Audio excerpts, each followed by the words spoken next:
దయచేసి ఒక మన మిత్రుడు సంతోష్ అని కొంత మన ఇక దివ్యాంగుడు ఒకసారి రండి. ఏం జరిగింది వాళ్ళ హక్కుల మన ఇప్పుడు వీళ్ళు దివ్యాంగులకు సంబంధించి హక్కుల మీద మాట్లాడడానికి వచ్చిండ్రు. వాళ్ళ బాధలు సాధకాలతో పాటు తీన్మార్ మల్లిగాన్ దగ్గర కూడా వేయింలాట, వాని పుణ్యం కూడా ఉన్నదట. ఇలా సంతోష్ బాగున్నారా? బాగున్నా. నాతో పరిచయం ఉన్నదా మీకు? నేను ఇంతకుముందు ఒకసారి తీర్మార్ మల్లన్న గట్కేశ్వర్ లో మీటింగ్ ఉన్నప్పుడు అప్పుడు మిమ్మల్ని కలిసి అక్కడికి వచ్చిందా మీరు? అక్కడికి వచ్చా. గట్కేశ్వర్ లో అప్పుడు మనం బయట ఫంక్షన్ హాల్ ఇవ్వకుంటే మనం బయట చేసాము. అవును, తీర్మార్ మల్లన్న ఫంక్షన్ చేశారు. అప్పుడు అప్పుడు మీరే నాకు స్టేజ్ ఎక్కిచ్చారు మాట్లాడడానికి. స్టేజ్ ఎక్కిచ్చిందా? మీరు స్టేజ్ ఎక్కిచ్చారు అన్న ఇట్లా మాట్లాడతా అని తీర్మార్ మల్లన్న కూడా పక్కకుండే అప్పుడు మనం మాట్లాడినాం. అంటే అప్పుడు మళ్ళా అన్న ఏంటంటే ఏ రాజకీయ పార్టీతో సంబంధం లేకుండా ప్రశ్నించే గొంతు కాబట్టి మనము కూడా కొద్దిగా బాగుంటది అని చెప్పి నేను కూడా మల్లన్న 2-3 మీటింగ్లకు కూడా అటెండ్ అయ్యాను. అది ఎక్కడ మీది? మాది యాక్చువల్లీ కామారెడ్డి డిస్ట్రిక్ట్ అన్న. ఏ కామారెడ్డి డిస్ట్రిక్ట్ లో ఎక్కడ? ఏ గ్రామం? కామారెడ్డి డిస్ట్రిక్ట్ బీచ్కొండ మండలం. బీచ్కొండ మండలం. గ్రామం బీచ్కొండ. ఏం చదువుకున్నారు మీరు? నాది ఎంబీఏ అన్న. ఎంబీఏ చేసినలా? సూపర్. ఎంబీఏ చేసినాను. నేను రీసెంట్ గా మొన్న టీఎస్పీఎస్సీ గ్రూప్ 1 ఎగ్జామ్ కూడా క్వాలిఫై అయ్యాను. ఆ పేపర్ లీక్ కావడం వల్ల రెండోసారి ఎగ్జామ్ రాసాము. రెండోసారి ఎగ్జామ్ రాస్తే అది కోర్టు కేసులు ఉండడం వల్ల రెండో ఎగ్జామ్ కూడా క్యాన్సిల్ అయిపోయింది. ఇప్పుడు గవర్నమెంట్ వచ్చిన తర్వాత మళ్ళీ 3వ నోటిఫికేషన్ ఇచ్చింది. మళ్ళీ టీఎస్పీఎస్సీ గ్రూప్ 1 ప్రిపేర్ అవుతున్నా, మళ్ళీ యూపీఎస్సీ సివిల్స్ కూడా ప్రిపేర్ అవుతున్నా. లాస్ట్ ఇయర్ సివిల్స్ నాకు 4 మార్క్స్ తో పోయింది అన్నది. 4 మార్క్స్ తో పోయింది ప్రిలిమ్స్. ఇప్పుడు ఈసారి కొద్దిగా గట్టిగా ట్రై చేద్దాం అనుకుంటున్నా. ఇంకోటి ఏంటంటే ఈ దివ్యాంగులకు సంబంధించి కొన్ని ప్రాబ్లమ్స్ ఉన్నాయి, వాటి గురించి మాట్లాడదామని చెప్పి నేను ప్రవీణ్ అన్న దగ్గరికి వచ్చినాను. యాక్చువల్లీ నిన్న మల్లన్న గారి దగ్గర కూడా వెళ్ళడం జరిగింది. ఇంతకుముందు మల్లన్న గారి దగ్గరికి వెళ్ళినప్పుడు కొద్దిగా మంచిగా రిసీవ్ చేసుకునేవాడు, మంచిగా రా సంతోష్ బాగున్నావా అట్లా మాట్లాడేవాడు. నిన్న కొద్దిగా చేంజ్ అనిపించింది నాకు కొద్దిగా నేను అప్సెట్ అయిపోయాను నేను. అందుకని చెప్పి ఒకసారి ఈ మన చిన్న చిన్న యూట్యూబ్ ఛానల్ ఏవైతే ప్రశ్నించే గొంతుకలు ఉన్నాయో వీళ్ళ ద్వారా మా సమస్యలు గవర్నమెంట్ దృష్టికి వెళ్ళి గవర్నమెంట్ ఏమన్నా పరిష్కరిస్తుందేమో అని చెప్పి రావడం జరిగింది.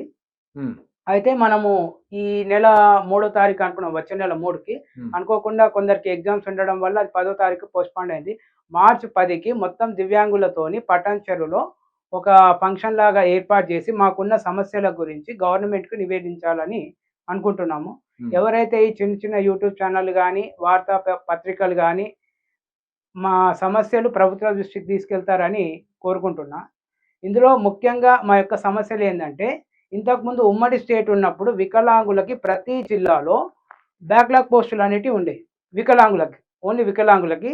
అది 5వ తరగతి నుంచి 7వ తరగతి 10 ఇంటర్ డిగ్రీ వరకు క్వాలిఫికేషన్తో. అందులో సబార్డినేట్ కానీ, అటెండర్ కానీ, జూనియర్ అసిస్టెంట్ ఇట్లాంటి జాబ్లు, టైపిస్టు ఇట్లాంటివి ఉండేటివి. ఇప్పుడు మన గత 10 సంవత్సరాల నుంచి ఎటువంటి నోటిఫికేషన్ లేదు. లాస్ట్ నోటిఫికేషన్ 2013లో వచ్చింది. 2014 నుంచి ఎటువంటి నోటిఫికేషన్ వేయలేదు. ఇంకోటి స్టేట్ గవర్నమెంట్ కొన్ని ఇప్పుడు నోటిఫికేషన్ వేస్తుంది, గ్రూప్ 1, గ్రూప్ 2, గ్రూప్ 3. ఇందులో ఏంటంటే ఎక్కువ వికలాంగులలో లేడీస్కి ఇచ్చేస్తున్నారు, జెంట్స్కి ఏమి ఇవ్వట్లేదు. నేనేమంటున్నా అంటే లేడీస్కి 35% రిజర్వేషన్ ఉంది కదా, లేడీస్కి 35% రిజర్వేషన్ ప్రకారం లేడీస్కి ఇవ్వండి, మిగతాది జెంట్స్కి ఇవ్వండి. ఇంకోటి దీంట్లో ప్రతి ఒక్కరికి జాబ్ వస్తుంది అంటే ట్రై చేస్తాం అందరం, మనం అదృష్టం ఉంటే ఉద్యోగం వస్తుంది, లేకుంటే లేదు. అయితే మేమేమంటున్నామంటే వికలాంగులకు ప్రతి ఒక్కరికి జాబ్ రావాలని. కొందరు ఏం చేసుకుంటారు, వ్యాపారం చేసుకోవాలని, కిరాణా షాప్ పెట్టుకోవాలని ఏదైనా చేసుకొని వాళ్ళ కాళ్ళ మీద వాళ్ళు స్వయంగా.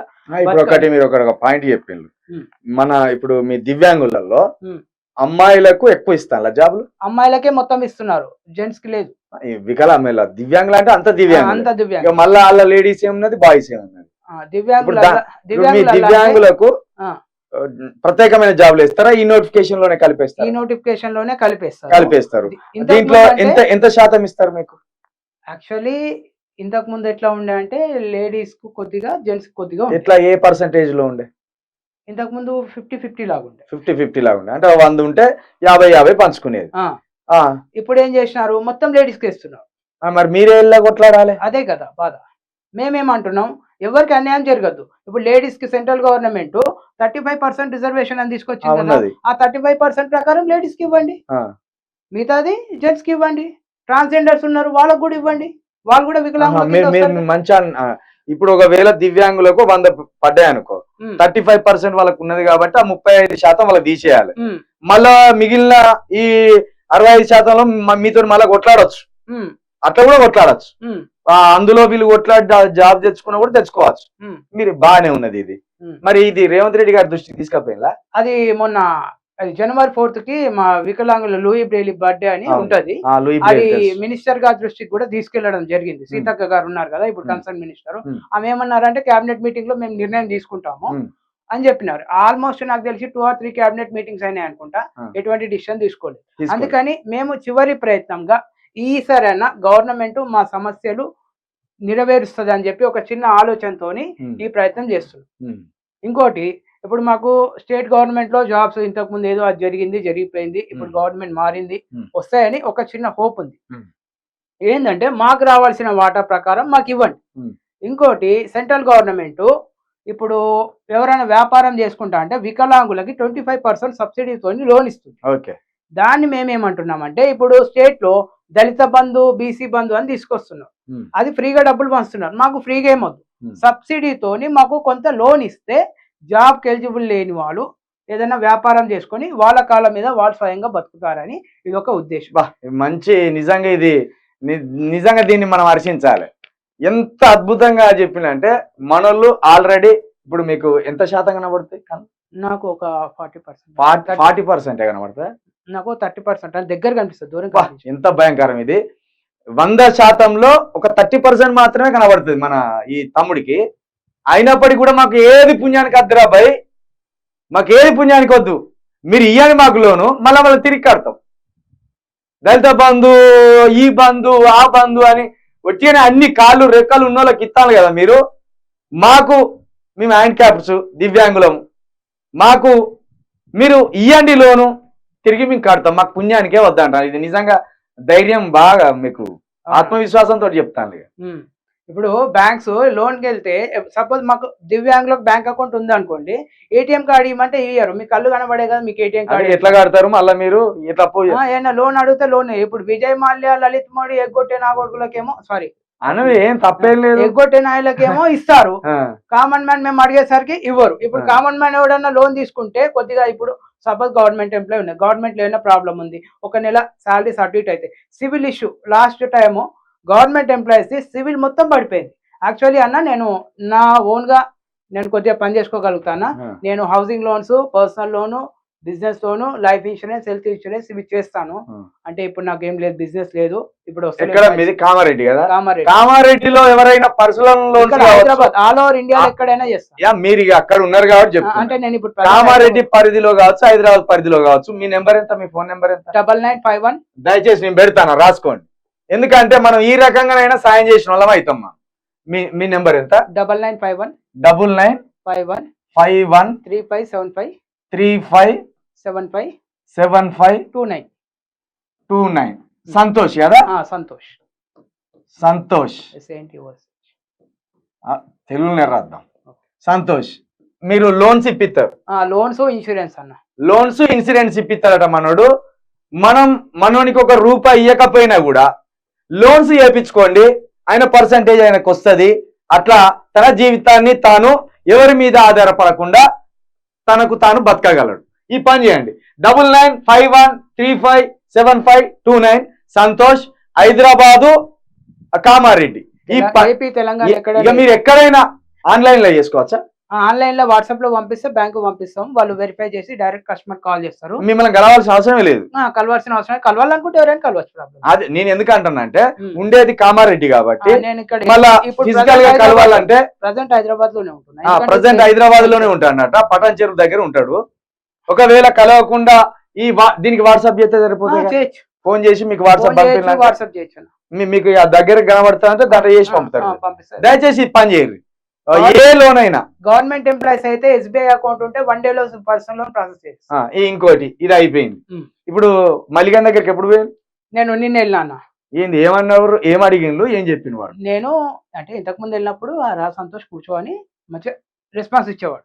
అయితే అన్న దగ్గరికి వెళ్తుంటే మధ్యలో ఉంటారు, ఏంది మాకు చెప్పు. అన్న గాబరవాడు, అన్నతో మాట్లాడాలి, అన్నకు లెటర్ ఇచ్చేది ఉంది, ఆ లెటర్ ఇద్దామని. పాపం సుదర్శన్ అన్న మంచిగా రెస్పాన్స్ ఇచ్చింది. దివ్యాంగ job education divyang job education submit. ఈ ఈ లెటర్ ఈ యొక్క ఉద్దేశం ఏంటంటే అన్న, ఇప్పుడు దివ్యాంగులకు బ్లైండ్ వాళ్ళు ఉంటారు, ఎవరైనా చదివి వినిపిస్తే అది మైండ్ లో ఉంచుకొని ఎగ్జామ్ రాస్తారు, స్క్రైబ్ కావాలి. ఇప్పుడు ఏంటంటే ఆర్టిఫిషియల్ ఇంటెలిజెంట్ అని కొత్త టెక్నాలజీ సాఫ్ట్వేర్లు అవి వచ్చినాయి. ఏంటంటే వికలాంగులకి చదువుకోవడానికి ఇలా ఆర్టిఫిషియల్ ఇంటెలిజెంట్ కొత్త టెక్నాలజీ అనేది ఇస్తే ఒకరిపైన ఆధారపడకుండా వాళ్ళంతటా వాళ్ళే చదువుకుంటారు. అయితే ఇప్పుడు ఇది పోయి వివరిస్తే ఏమన్నాడు మరి? అంటే ఇది పోయి ఇచ్చినా అన్న, అయితే ఇట్లా చేస్తున్నామన్నా, ఇట్లా మీరు రావాలి, ఇక మాకు ఇప్పుడు ఫండ్స్ కూడా ఏం లేవు, 0 ఫండ్స్ ఉన్నాయి, దీనికి కొద్దిగా మీ తరపున సాయం చేయండి అని చెప్పినాం. ఇప్పటికే చాలా మందికి చేసాము, ఇప్పుడు ఏం లేవు అని అన్నాం. అంటే కాలు రెక్కలు ఉన్న వాళ్ళకి అందరికి చేస్తాం కానీ కనబడిన వాళ్ళకి చేయమంటాడు వాడు. ఇక అదేదో తెలియదు. మొన్న ఏతుల పోషెట్ లేకపోయి 2 లక్షలు పోయి ఆ పూరగిరిలా స్కూల్ లైబ్రరీకి ఇచ్చొచ్చిండు. ఈ జీవితాలు పాడైనవి, అక్కడ లైబ్రరీకి 2 లక్షలు ఇచ్చొచ్చినట్టు డ్రామా ఆడతాడు. ఎందుకంటే ఇప్పుడు నల్గొండ, ఖమ్మము, వరంగల్ ఎమ్మెల్సీ ఉన్నాయి కదా, అటు ఏమైనా ఖర్చు పెడితే ఓట్లు ఎత్తారు. ఇట్లా జీవితాలు పట్టించుకోకు, సిగ్గనిపిస్తలేదురా, ఎందుకురా వారి ఉండి. ఓకే మిత్రమా, ఒక 2 మినిట్స్ చెప్పండి. అయితే ఇప్పుడు ఈ మనం పట్టణంలో 10వ తారీఖు చేయబోయే ఫంక్షన్ ఏంటంటే, ఇప్పుడు ఈ వికలాంగులకు సంబంధించి గవర్నమెంట్ జాబ్స్ అంటే ఓన్లీ గవర్నమెంట్ అనే కాదు, ఇప్పుడు జాబ్ చేసుకుంటే జాబ్స్ కి లోను, అది కాకుండా ఇది షాప్ అయినా పెట్టుకుంటే సబ్సిడీ కింద లోన్ అడుగుతున్నాం. ఇంకోటి ఏంటంటే ప్రైవేట్ కంపెనీస్ ఏవైతే ఉన్నాయో వాళ్ళు కూడా వికలాంగులకి ఐటీ మినిస్టర్ ఉన్న శ్రీధర్ బాబు గారికి రిక్వెస్ట్ చేస్తున్నా, సెంట్రల్ ఐటీ మినిస్టర్ గారికి కూడా రిక్వెస్ట్ చేస్తున్నా, ఏమైనా కంపెనీస్ ఉంటే వికలాంగులని తీసుకోండి, వాళ్ళకు తోచినంత పని వాళ్ళు చేయగలుగుతారు. సిస్టమ్ ఆపరేటింగ్, డేటా ఎంట్రీ, ఇప్పుడు టెలికాలింగ్, ఏదైనా కానీ ఎవ్రీథింగ్ దే కెన్ డూ. వాళ్ళకి సత్తా ఉంది, వాళ్ళ చేతుల్లో వాళ్ళు గవర్నమెంట్ సహకరిస్తే ఒకరి పైన ఆధారపడకుండా వాళ్ళ కాళ్ళ మీద వాళ్ళు బతుకుతారు. ఇంకోటి చాలా మంది ఆర్ఫన్స్ ఉన్నారు వికలాంగులు, వాళ్ళకి పింఛన్స్ వస్తలేవు. ఇప్పుడు మాకు ఇల్లు లేవు, ఇప్పుడు మాది బీద కుటుంబం, మాకు ఇంత ఆస్తి ఏమీ లేదు, ఇల్లు లేని వాళ్ళకి ఇల్లు ఒకటి ప్రొవైడ్ చేయండి. ఇంకోటి నేను ఇంతకుముందు గ్రూప్ 1 క్వాలిఫై అయ్యి అది ఎగ్జామ్ క్యాన్సిల్ కావడం, సెకండ్ టైం కోర్టు క్యాన్సిల్ చేసినప్పుడు నేను చాలా డిప్రెషన్లో వెళ్ళిపోయాను, సూసైడ్ వరకు వెళ్ళిపోయాను నేను. అయితే నాకు కొద్దిగా బాధ అనిపించింది.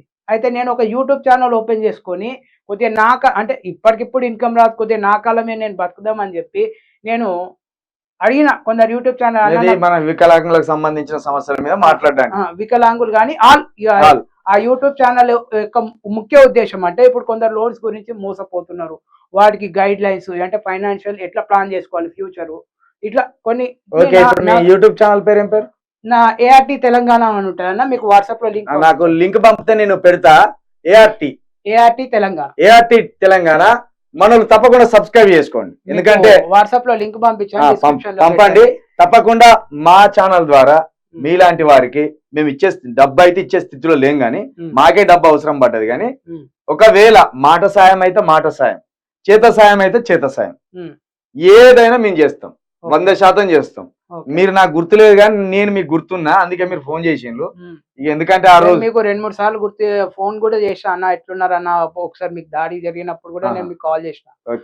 అయితే ఇప్పుడు మేము ఈ లెటర్ ఇచ్చాము, మాకు ఇంతవరకు ఎటువంటి ఫండ్స్ రాలేవు, ఎందుకంటే అందరినీ ఇప్పుడు ఏపీ తెలంగాణ నుంచి మొత్తం. ఓకే, ఇది మనము కొంచెం ప్రొలాంగ్ అవుతుంది, మనము మీరు మీటింగ్ పెట్టుకుంటారు కదా, ఆ వీడియో నాకు మొత్తం పంపండి, టెలికాస్ట్ చేస్తా, మీరు కాస్త ఫండ్స్ కూడా ఎవరైనా ఏమైనా ఇది అయితే కూడా చేయండి. ఇప్పుడు మనం ఇంత ముందు నెంబర్ పెట్టాం కదా, ఆ నెంబర్ మీద వీళ్ళ మీటింగ్ కోసం కావచ్చు, వీళ్ళ సంక్షేమం కోసం కావచ్చు, ఎవరైనా సాయం చేయాలనుకుంటే తప్పకుండా ఆ నెంబర్ కి సాయం చేయగలరని మీ అందరికి చేతులు ఎత్తి విజ్ఞప్తి చేస్తున్నా. మీ నెంబర్, నా నంబర్ కి అది ఒకసారి చూపించండి. చూపించండి ఇంత ముందు, అదే కొద్దిగా ఛానల్ కి సబ్స్క్రైబ్ తప్పకుండా. మన మీరు చెప్పండి. నా యూట్యూబ్ ఛానల్ వచ్చి ఏఆర్టీ తెలంగాణ, ఏఆర్టీ ఆంధ్రప్రదేశ్ అని ఉంటుంది. ఈ మీకు ఎటువంటి పర్సనల్ లోన్ కానీ, హౌసింగ్ లోను, లైఫ్ ఇన్సూరెన్స్, హెల్త్ ఇన్సూరెన్స్ ఏవి కావాలన్నా కానీ ఏపీ తెలంగాణలో వాట్సాప్ లో పంపిస్తే చాలు. గవర్నమెంట్ ఎంప్లాయీస్ అయితే పర్సనల్ లోను, ఎస్బీఐ అకౌంట్ ఉంటే 1 డేలో చేయించేస్తాం. ఓకే, థ్యాంక్ యూ మిత్రమా. జెన్యూన్ సర్వీస్ ఉంటుంది, దీంట్లో ఎటువంటి ఫ్రాడ్ ఉండదు. నేను నిజాయితీగా పనిచేస్తాను, నాకు నిజాయితీగా కూడా మీరు మోసం చేసే క్యాండిడేట్లు కాదు. ఇది మా యొక్క ఉద్దేశం. అన్నగారికి రిక్వెస్ట్ చేస్తున్నా, అన్న 10వ తారీఖు పంపండి, నేను వీడియో చేస్తా, మీరు కూర్చోండి.